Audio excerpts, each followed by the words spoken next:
जरा सा झूम लूं मैं, अरे ना रे ना रे ना, जरा सा घूम लूं मैं, अरे ना रे ना रे ना। ভারতীয় সঙ্গীত জগতের কিংবদন্তি কণ্ঠশিল্পী আশা ভোসলে এর বিদায় যেন একটি যুগের অবসান হয়। রাষ্ট্রীয় মর্যাদায় শেষকৃত্য সম্পূর্ণ হলেও নজর কাড়ে দুই সুপারস্টারের অনুপস্থিতি।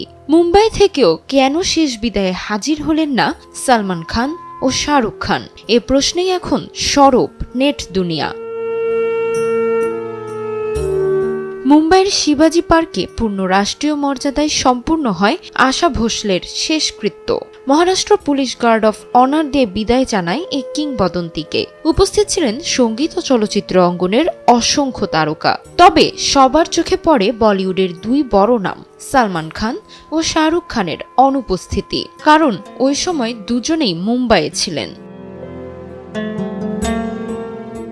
ভারতীয় গণমাধ্যমের প্রতিবেদন বলছে, নিরাপত্তাজনিত কারণেই শেষকৃত্যে যাননি দুই তারকা। তাদের উপস্থিতিতে বিশাল জনসমাগম ও ভিড় নিয়ন্ত্রণে সমস্যা হতে পারে এমন আশঙ্কা থেকেই নেওয়া হয় এই সিদ্ধান্ত।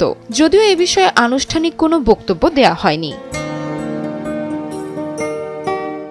শ্মশানে না গেলেও সামাজিক মাধ্যমে শোক প্রকাশ করেছেন দুই তারকা। শাহরুখ খান লেখেন, আশার কণ্ঠ ভারতীয় সিনেমার এক স্তম্ভ হয়ে থাকবে।